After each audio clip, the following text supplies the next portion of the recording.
Let's say notifications incident was provided by a third-party software beyond trust. Okay, maybe beyond. Let me not. Okay, got it. Yeah, so beyond trust is providing the security, and they're like, "Oh, we got hacked," and since they're providing for the security for the Treasury, then yeah, therefore the Treasury got hacked. It does say they're unclassified though. So classified stuff, it's public trust, secret, or no, sorry, secret, top secret, whatever it is. So it's saying this is unclassified information, which I guess a sanction is a sanction, right? I mean, they usually, I guess, make those public anyways. With access to the stolen key, the threat actor was able to override the services. He didn't override the services. He just had a key, so he just went in there.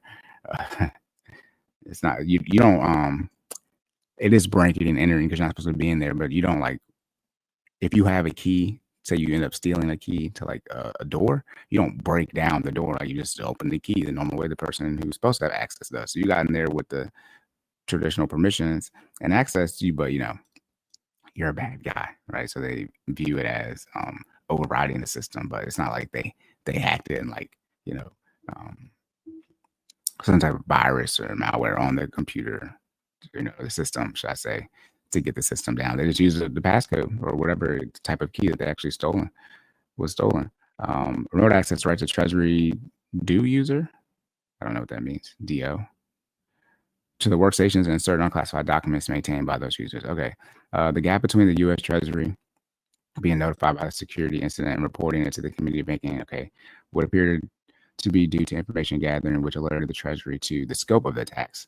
The Treasury brought in the Cybersecurity and Infrastructure Security Agency immediately after being notified of the attack with the remaining agencies, the FBI intelligence community, and third-party forensic investigators contacted upon realization of the extent of the attack. So long story short, once the Treasury realized that they were hacked, they brought in the people to come here and analyze and figure out what exactly happened in this particular cyber attack. Treasury and actively prepare. So now, again, I've already said this before.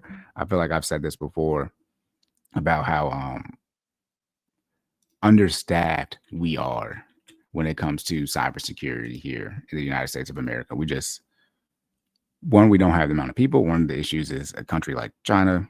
They have, roughly 3 times the population as we do. But their cybersecurity, especially in the federal government space, is significantly underemployed. It's not, I don't think the right word, but there are not enough people employed in this field. So if you want to get out here, get some money, trying to figure out what to pursue, cybersecurity, anything cloud security, AI related to security, that type of stuff, cybersecurity in general, and how the technology is going to go in the future. I mean, cloud and AI already here, but those type of things, white hat hacking, right? Which is the good version of hacking, in short, ethical hacking. Those type of things are going to get you a bag, especially in this federal government space. So if you're looking to do something, what are you trying to pursue? Or if you got somebody that's trying to go to college and they don't know what to do, if you want to make money, cybersecurity is it.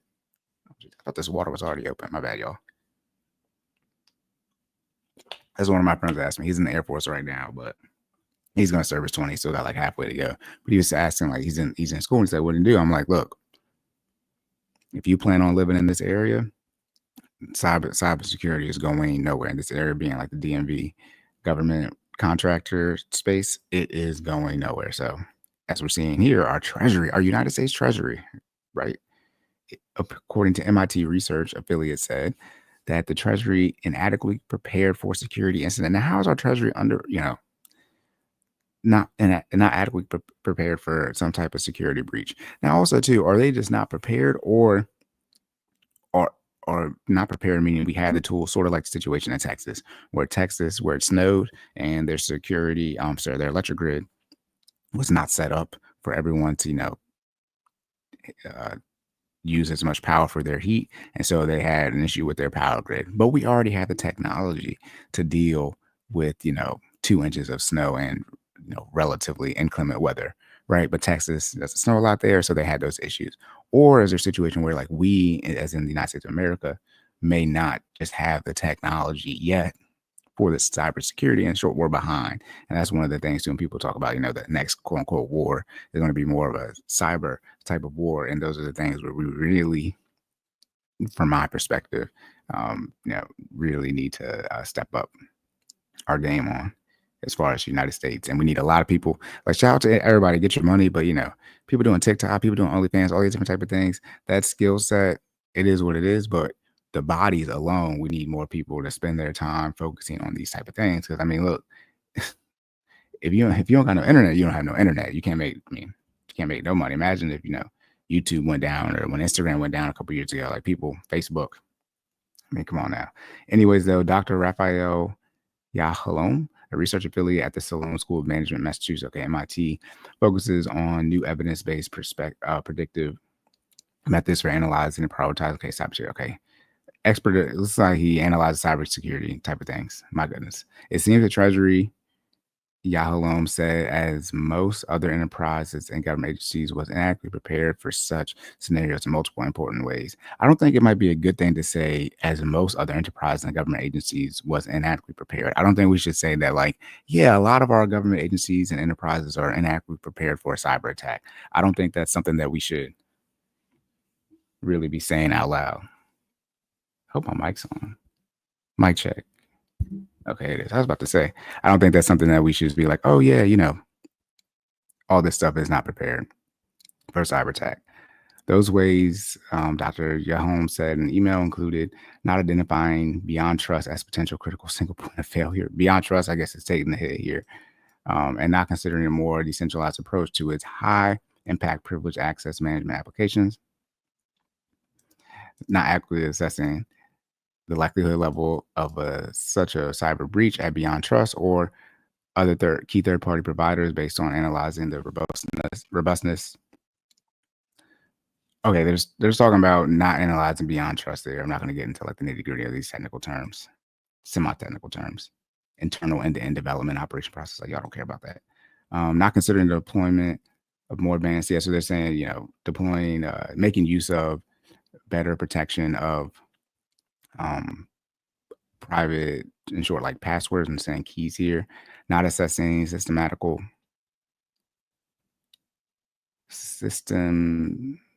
all the downstream Treasury asset dependencies that such third-party compromise can impact. So not analyzing what would happen if they got breached.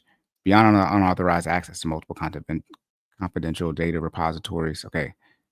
Essentially seeing what would happen if they got information, then all the other people's information that could be hacked or be seen during this type of cyber attack, and not doing a systematic what if analysis and testing to determine, okay, it's not testing the resiliency.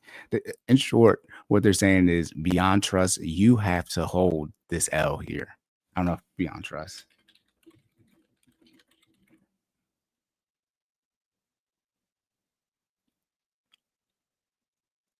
It does not appear beyond trust.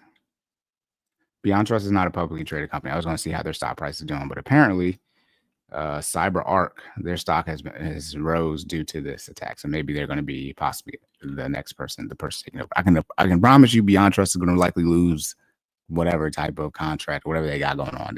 Some people who's out of a job are going to be out of a job. Highly likely. Okay, here we go. Yes, in general, Yahalon, this is what I was trying to look for. Concluded new cyber risk management paradigms are required in an industry that would enable addressing such requirements in a more effective manner. Yes, long story short, as I always say, the bad guys are smarter than the good guys, right? Police respond to things, right? Firefighters, they respond to fires, right? They put them out.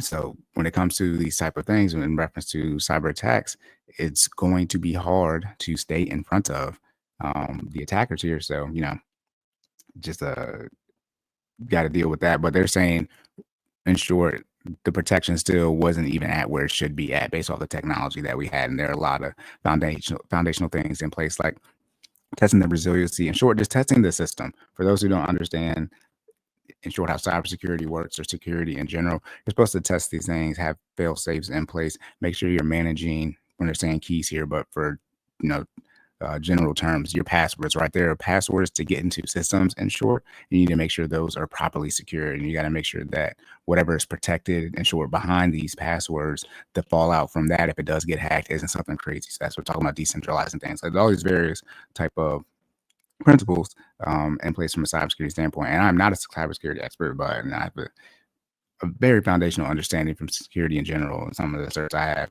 that, security is of the most importance with anything. There's no, as I say all the time, there's no point in building something if you can't protect it. And they're in short saying that it seems like the principles that Beyond Trust used, and they're really Beyond Trust is taking the L here. It's not saying that Beyond Trust does not make use of these principles, but hey, you got hacked, so clearly the improvements are gonna bubble up, and you're sure going to get audited here, and all these people, going to have, magnifying glass on your processes. But, they're saying that there were a lot of things that should have been in place that were not in place that could have possibly prevented this attack or at least limited, how much was lost. Because they said stuff was stolen here, but they said it was unclassified. So, that is what it is. But also, too, this hack happened almost a month ago. So, how many more hacks are there out there that we don't know about? So, FBI and CISA determined no evidence of continued access to Treasury information. So they're saying China's denying that they did this at all. We read this in the last article. Then also on top of that, the FBI and CISA is saying that there's no evidence that we're continually in short being hacked. Okay, another spokesperson for the Chinese Foreign Ministry, Mao Ning, if I'm pronouncing that correctly, said that Beijing has always opposed all forms of hacker attacks, and we are even more opposed to the spread of false information against China for political purposes. We have stated our position many times regarding such grounds accusations that lack evidence.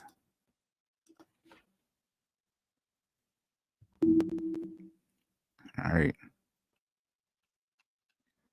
Okay, this article wasn't as long as I thought it was. According to U.S. Treasury itself, the compromised service from Beyond Trust has been taken offline. And as far as the investigation from CISA and FBI can determine at this stage, there's no evidence. Okay, it's saying they're still being hacked. So, like I said, Beyond Trust about to lose that bag. All right. Shout out to the folks at Beyond Trust. Sorry that you got hacked, but hey, / Treasury got hacked. But again, FBI investigates as U.S. Treasury attack confirmed. This is by Davey Wander. All right, y'all, that's it. Again, nothing like related to personal finance management. But again, like I said, what we're going to start covering is going to be changing, but this is still another Friday episode. So usually going to be more money related, not always money related, but that's what you can expect from this one. And again, necessity, debt payments, investments, lifestyle. Hey, man, security, like let's talk about banking security, right? Fraud. Right? If anyone calls you, because we don't deal with being hacked by the Chinese government as far as the Treasury, right? You're not the Treasury, but your bank account, right? Something that you want to protect.